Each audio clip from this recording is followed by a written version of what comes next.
Hello, hello, hello, and welcome back to my channel. If you are new here, my name is Jazzy Nicole, and right here on YouTube, I do faith-based content.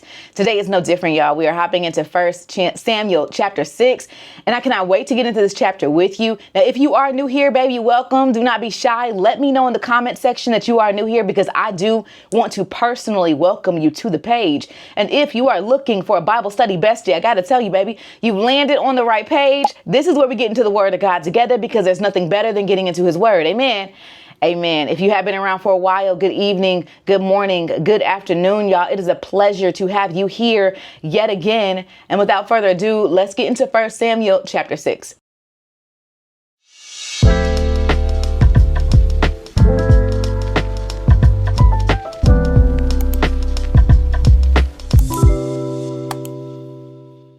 All right, so you already know what we need to do before we read. We do want to invite God into our conversation. So, dear Heavenly Father, God, we are so thankful and grateful for yet another opportunity to dive into your word today, Heavenly Father. God, we pray that during this reading, we gain your godly wisdom, your perspective, your knowledge, God, and plant in us what you are calling us to have as we read this word today, Heavenly Father. God, I pray that during this reading, we eliminate distractions so we can focus solely on you and what you have today, Heavenly Father. God, we want to give you all the glory, all the honor, and all the thanks for taking us through another week, Heavenly Father, for bringing us to another Monday, for giving us a fresh breath of air, a fresh opportunity to seek you, a fresh opportunity to search you, Heavenly Father, a fresh opportunity to learn your character and how we should walk through this world today, Heavenly Father. God, we thank you for your owner's manual, for your word, for your resource. God, we thank you for this platform, for the opportunity to be used as a vessel in this moment, Heavenly Father. God, I thank you for the listener. I pray that we each individually keep seeking you, not only in your word, but through prayer, Heavenly Father. God, show us a true heart of repentance, Heavenly Father. God, guide us closer to your heart. And God, yet again, we ask for your presence, God. We ask for your understanding, God. And we thank you for the opportunity. In Jesus' name we pray, amen. All right, so boom. Let's get into an intro. Let's talk about 1 Samuel. We're only on chapter 6. And so far, 1 Samuel has been so fruitful, right? It's so much information in here. Let's do a recap. So we know that Samuel was chosen as a young boy, right? We know that Samuel was chosen as a young boy. He spoke to God directly. He heard God's voice directly, serving in the church under a priest named Eli. We've experienced what happened to Eli and Eli's two sons, and we've experienced as a result of what happened to them, and as a result of Israelites stepping outside of the will of God, they lost a battle. And in that battle that they lost, the Philistines took over the Ark of the Covenant, which is also in different versions, it's named the chest of God. What was included in that? Let's remind ourselves about what was included in that Ark of the Covenant. What was included in it was Aaron's staff. It was a jar of manna, and it was also the 10 commandments. The Philistines took that Ark of the Covenant as a result of winning the war against the Israelites, and they housed that. When they housed it, they set it next to their false god Dagon, and they set it next to their false god Dagon, almost as a way to kind of throw shade, like, oh yeah, we won that victory, right? Almost as a way to throw shade. As a result of them doing that, their false god Dagon, the idol that they built, fell over, broke into pieces, shambles, baby. One arm, one leg missing, right? Boom. So as a result of that, what actually happened as a result of that is they also had a lot of things that occurred to their nation. There's 5 different kings in this area, 5 different rulers. We have Gath, Ekron, Ashdod, Ashkelon, and Gaza. They all were impacted with either tumors or something of that sort that impacted their nation. So we're following up on what happened with the Philistines still having the Ark of God in chapter 6. So we're going to read a little bit deeper into what occurs. So we know that they've already faced some punishment. We know that their false idol has already been knocked down. And now we're going to see how they respond to all this in chapter 6. So let's look at verse number 1. Verse number 1, and it says, "The Ark of the Lord remained in the Philistine territory for 7 months in all." 7 months? Goodness, 7 months. Well, 7 is the number of completion. Then, verse number 2, "The Philistines called their priest and how do you say this word? Diviners. Okay. The Philistines called in their priests and diviners and asked them, what should we do about the ark of the Lord? Tell us how to return it to its hometown. So the Philistines, remember, they're a pagan nation. They don't necessarily believe in God. They worship several different gods. Their main god that they worship is Dagon, who is the god of the sea. But they call in their priests and their diviners. Diviners is like divination. We talked about divination before on this channel, which is basically using spirits, summoning spirits, using guidance of crystals and rocks and things of that nature. We talked about that. So they're pagan nation. So they call in their priests, they call in their diviners, and they say, hey, what are we supposed to do with this? Because at this point, we've been afflicted. Our nations have been afflicted. We've gotten tumors as a result of having this here. What should we do with it? So here's the response. Verse number 4, they say, or actually verse number 3, send the ark of the God of Israel back with a gift. They were told, send a gift offering so that the plague will stop. Then if you are healed, you will know that his hand was in it that caused the plague. I want to stop for a second. I want to talk about guilt offerings. So I haven't read the book of Leviticus in its fullness yet, but I've read bits and pieces of Leviticus because of the laws that were in place in the Old Testament. Now, if you look at Leviticus chapter 5 and 6, which is very interesting, I would recommend that after you're done with reading today's chapter, you look at that Leviticus 5 and 6 and also 7. But they talk about offerings. Now, remember that offerings were a thing that were offered through a priest to God as a result of sin, right? And that was done in Old Testament. Now, thank God that Jesus Christ died on the cross for our sins. We no longer have to go through a priest to experience the fullness of God anymore. We have the opportunity individually to repent on our own. But in chapters 5 and 6 of Leviticus, it talks about a guilt offering. A guilt offering was discussed when someone unintentionally sinned against somebody or unintentionally sinned against the Lord. So this was actually something that was in place with the people of God. But it was for, again, unintentional. Now, we know that there was full intention behind them taking the ark of God, because especially not only them taking it, but where they strategically placed it in their temple. So we know that they did that intentionally. But their priests are saying, listen, I want you to send it back, but I want you to send it back with a gift. Now, what's interesting is this gift obviously doesn't come from their heart. It's not that sort of thing. This gift is more out of terror and more out of fear that they're offering this gift. But this is what they do. So it says here, they're kind of giving them a sign. So if you give back the ark of God and you give it back with a gift and you're healed, then you're going to know that God is the one who did it. All right.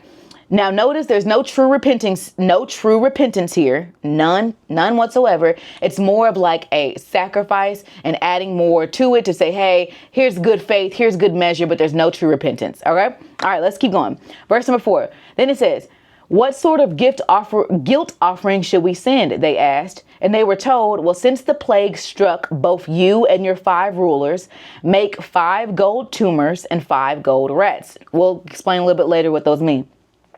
Just like those who have ravaged your land. Verse number 5. Make these things to show honor to the God of Israel. Perhaps then he will stop afflicting you, your gods, and also your land. Verse number 6 says, don't be stubborn and rebellious as Pharaoh and the Egyptians were. By the time God was finished with them, they were eager to let Israel go. Now, again, this is the Philistines. They have a deep, they get back and forth with the Israelites. Like, they don't really mess with each other, but they do remember what happened to the Israelites leaving Egypt. Remember, this is the reason why the Philistines were so afraid when they seen the ark of God, because it reminded them what the Israelites were brought out of as a result of God. Okay. Now we are on verse number 7. So verse number 7, this is their instructions. Okay. The priests give them instructions, specific instructions on what to do. Now build a new cart and find 2 cows that have just given birth to calves. Make sure the cows have never been yoked to a cart. Hitch the cows to the cart and shut their calves away and put them in a pen. I want to stop for a moment because that's really specific. And why so? Why would they do so things? So if the calves just gave birth to their little babies, right? If the cows just gave birth to their little babies, they have a motherly instinct to try to go back and protect their little children. If they've never been yoked, that means that they've never been assigned to another animal to go a certain direction. So these are cows who are untrained. These are cows who have a strong motherly instinct. And so what they're saying is, what I want you to do is I want you to take these calves who have a strong instinct to go a different direction, and I want you to link them up on a cart, and I want you to put the ark on top of that, because whatever direction that cow or those cows may go will be a sign that God is in control of this thing. Okay? Because normally what the cows would do is they would go back to their children. They would go back in that direction instead of walking the direction that we want them to go. Make sense? I hope that makes sense. Okay, so boom. We're on verse number 8. It says here, put the ark of the Lord on the cart, and beside it place a chest containing the gold rats and the gold tumors that you are sending as a guilt offering. Then let the cows go wherever they want. Verse number 9. If they cross the border of our land and go to Beth Shemesh, we will know that it was the Lord who brought this great disaster upon us. But if they don't, then we will know that his hand that caused the plague, it was not his hand that caused the plague, and it was simply by chance. Remember what divination does, that uses spirits to guide, right? So they're saying, well, if the cows just so happen to come back to us, then that means that the Lord's hand was not in it. But if the cows, these cows that have a strong instinct, go across the border to Beth-shemesh, then that must mean that God's hand was actually on it. So they're not only giving these gifts out of fear, but they're also doing this to see how true and how real God is. All right, this is what they're doing. Now we're on verse number 10. Verse number 10. And it says, so these instructions were carried out. The 2 cows were hitched to the cart, and their newborn calves were shut up in a pen. Verse number 11. Then the ark of the Lord and the chest containing the gold rats and gold tumors were placed in the cart. Verse number 12. And sure enough, without veering off in the direction, the cows went straight along the road towards Beth-shemesh, lowering as they went. The Philistine rulers followed them as far as the border of Beth-shemesh. Now look where the cows go. You see what I'm saying? All right, verse number 13. The people at Beth-shemesh were harvesting wheat in the valley, and when they saw the ark, they were overjoyed. Verse number 14. The cart came in the field of a man named Joshua and stopped by a large rock. Anytime I see someone's specific name, I always look it up, because I'm like, I wonder if there's some significance behind that name. There's actually 5 or 6 different Joshuas in the Bible. This one's only mentioned here. But it's just letting you know that this field was tended to somebody. People were watching over it. So it lets you know that that's exactly what occurred. People were watching over it. So the people broke up the wood of the cart and for fire, and they unalived the cows and sacrificed them to the Lord in a burnt offering. Now we know, again, this is Old Testament. They were so excited that they're like, God, thank you. So what they did was they built an altar out of the cart and sacrificed the cows that brought back the ark. Now, what I want to stop for a second and I want you guys to think about is I want you to look at the heart posture of the Israelites who are receiving this ark. They took it from a moment of God giving them back these sacred things, and they turned it into idolization. They started idolizing it. And I want you to see that because of what's going to happen at the end of the chapter. And that way you can kind of understand why it was so drastic on what occurred. Okay. Verse number 15. And it says, several men of the tribe of Levi lifted the ark of the Lord and the chest containing gold rats and gold tumors from the cart and placed them on a large rock. Many sacrifices and burnt offerings were offered to the Lord that day by the people of Beth-shemesh. Verse number 16, the 5 Philistine rulers watched all of this and turned to Ekron on the same day. Now, remember what we talked about in the previous chapter, where the ark of the Lord was actually supposed to be placed. This was a symbol of what God took Israel through, and it was supposed to be placed in the deepest part of the temple, in a very sacred part of the temple, where right now it's in the middle of a field. And instead of their urgency bringing it back to where it should be, they worshiped it there. Do you see what I'm saying here? They started to worship it there. All right, so boom, verse number 17 is where we are. We're on verse number 17. And it says, the 5 gold tumors sent by the Philistines as guilt offerings to the Lord were gifts from the rulers Ashdod, Gaza, Ashkelon, Gath, and Ekron. Verse number 18. The 5 gold rats represented the 5 Philistine towns and their surrounding villages, which were controlled by the 5 rulers. The large rock at Bethshemesh, where they set the ark of the Lord, still stands in the field of Joshua as a witness to what happened there. When I mean still stands, this is meaning at the time that this chapter was written. So at the time that the writer wrote this, it was still standing there. It's actually area right now where there's no way to determine if any of those rocks are still there. So when you're reading it as it still stands, it's referring to when the writer wrote this. All right, so let's keep going. We're on verse number 19.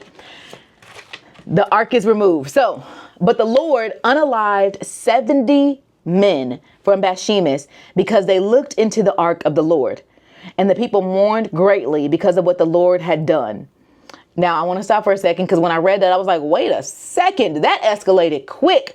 Y'all got the ark on y'all land, and then people's unalived in the very next chapter or very next verse. Why? What?